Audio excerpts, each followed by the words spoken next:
I have a question about sadness. Sadness I get confused about because there are things that happen in life. I have a son going to Iraq in the summer.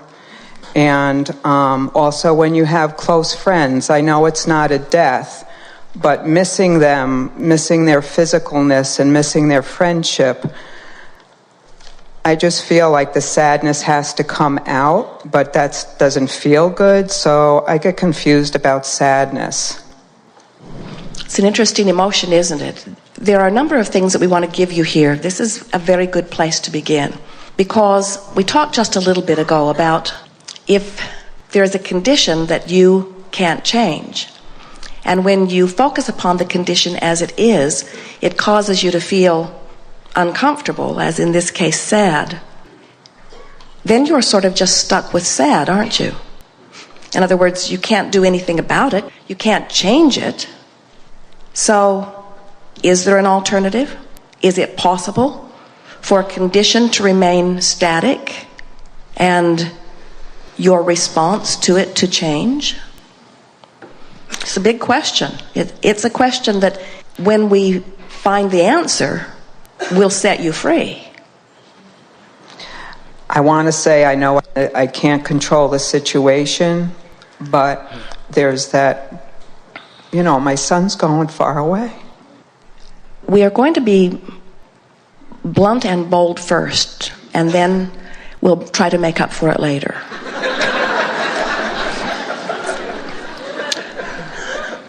It requires stepping back and looking from a broader perspective. That's always what coming into alignment with source energy is, in fact. So we talked about this current and how this current's moving toward who you really are, no matter what. So focus for a little bit on your son's going far away and feel the discomfort of that within you. In other words, truly an upstream thought. And you can amplify that by saying, not only is he going far away, but it is a uncomfortable at best, dangerous at worst condition, more and more upstream. So now, is there anything that you could say that takes some of the stress out of that for you? In other words, can you talk about this situation in a way that causes you to relax and begin moving with the current a bit? Mm-hmm. Try. My belief system tells me that we all have our own paths to walk and our lessons to learn, and for some reason he needs to go there for the bigger plan that I could never grasp. So that helps me when I see people doing things. I just say that's part of their learning. Now, when you say that, initially, does it give you any sense of relief? Yes. So, potentially, if you can get a little bit of relief from a statement like that, then if you could continue to reach for better feeling statements, potentially you could line up with this in a way that you could maintain your feeling of well-being regardless of the condition. Does that seem possible? Yeah, but there's always the danger part. I see him all right, and I put the light around him, and I pray to keep him safe, but the reality is just difficult. Well, it is difficult to say the least, but this is an opportunity for you to discover some resources that you don't often tap into. We've noticed that for most people, you can be pretty sloppy in your thinking and get by pretty darn well, because the well-being of who you are and the well-being of your environment and the well-being of all that is so pervasive. As you look around your planet at the well-being that exists in comparison with the pockets of not well-being, it's just an extraordinary ratio. This is the thing that we so much want you to hear. Oh, you're really going to like this. You think, or at least we will. You think that you feel bad because you can't control the experience of your son. But we want to project to you that the reason that you feel bad is because the source energy part of you sees him one way, and in your worry, you are contradicting that aspect of your own self. In other words, through life, you have given many rockets of desire relative to him. He's been in your vibrational escrow again and again and again and again on so many different subjects. So you have this vibrational relationship with him that the source energy part of you knows and has become. And when you think thoughts that contradict that, you don't feel so good.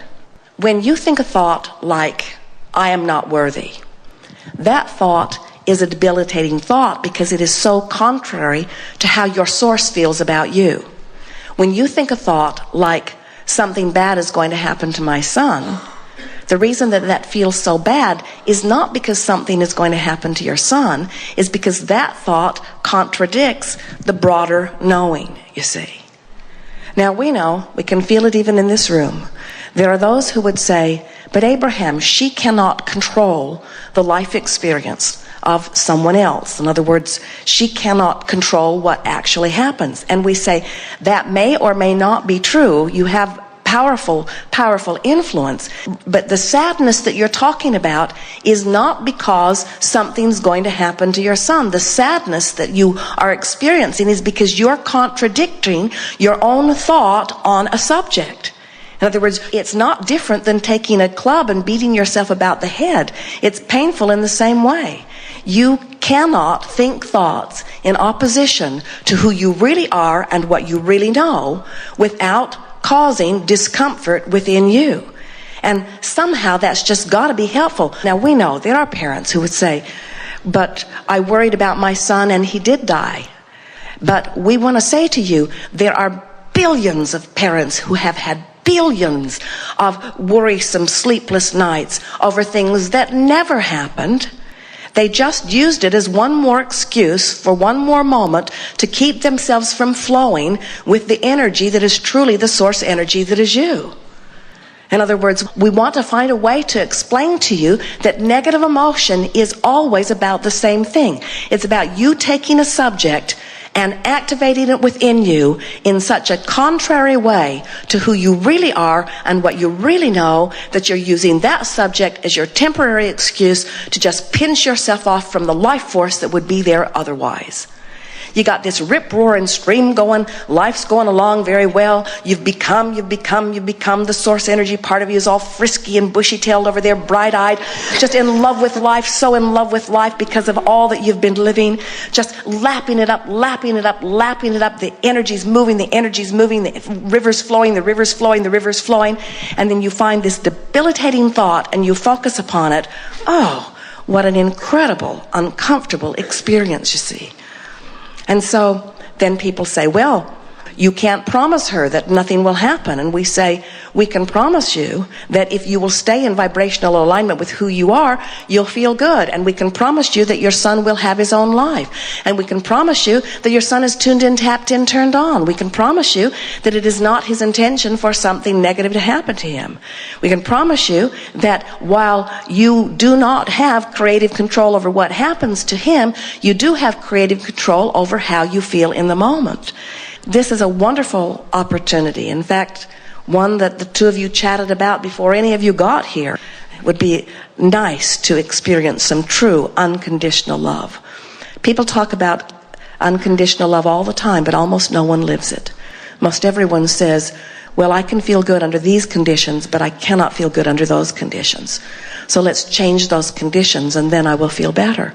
And we say, how's that working out?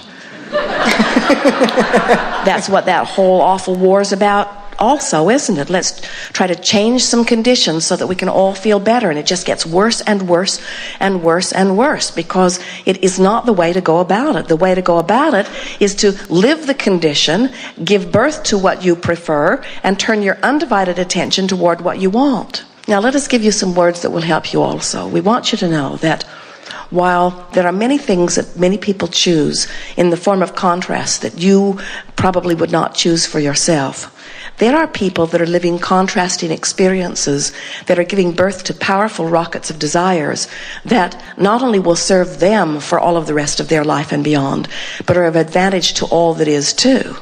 And so we want you to try to get hold of the idea that even when these young people put themselves in situations where they are in peril or in danger or in discomfort, that from those powerful contrasting experiences always erupt clarity of desire that the source energy part of them becomes and embraces, that gives them a power and an energy and a clarity that is difficult to find words to describe. In other words, even a situation that just looks so bleak and like something that you would never ever want to participate in or have anybody that you care about participate in, there is an energy that is born out of environments that are like that, that are truly life-giving. So much so that when you talk to people who have been in wars, long after they have been in war, sometimes these young men are there for 2 or 3 or 4 years, and then they move on to so many other things in their life, and many, many years later, that's still the part of their life that they're talking about most, because it was a part of their life that the energy was moving in the most powerful way. So as you step back as a mother or as someone who cares, and you acknowledge, I would not deprive my child of an opportunity to give birth to rockets of desire. I would not deprive my child of an opportunity to fulfill his own intentions or live his own dreams. And while I cannot understand why he chooses as he chooses, I can feel the energy that is surrounded. I can feel the resolve within him. I can feel the alignment with his intention that is within him. I can feel the clarity of his being. And so, as you step back and try to view him and his decision through the eyes of your own inner being, you will find yourself being in a position where you would not try to prevent him from doing that even if you could, because you realize that in all life there is contrast, and in all contrast there is a summoning of energy. And so now what you wish for him is not that he does not go. What you're wishing for him is an alignment with his resolve. You want him to get tuned in, tapped in, turned on. You want this desire that is within him and the energy that is pulling through him to give him the power and the clarity and the stamina for all that he will need. He will be more alive during that time than he will ever be in his entire lifetime. Would you deprive him of an opportunity of all of that life running through him? You see what we're getting at? Yes, I do. So then, now all you have to deal with is your sadness or your worry, and that is only a product of whether you choose an upstream thought or a downstream thought. You have control over the way you feel.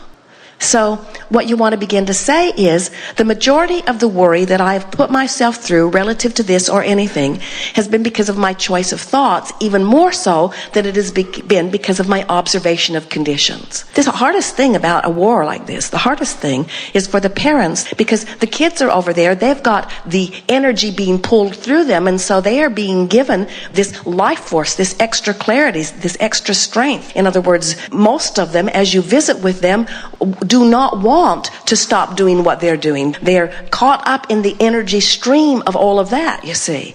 And so it's the parents that are not there, that don't have the benefit of all that energy pulling through them, that are experiencing the greatest discomfort in all of that. And when you finally realize that you don't get to choose for anyone what they do, they are creating their own experience, but that you do get to choose whether you line up with your own desires relative to something or not, and you begin to practice the direction of your own thought, you're going to discover that you can actually tap into the energy stream of your own source energy and actually feel the same elation that you might feel if you were there with all of that energy being called through you. every situation in the world, you could look at any situation and you can call it awful or you can call it beneficial. And what you're going to begin to discover is that the source energy within you will never push against it.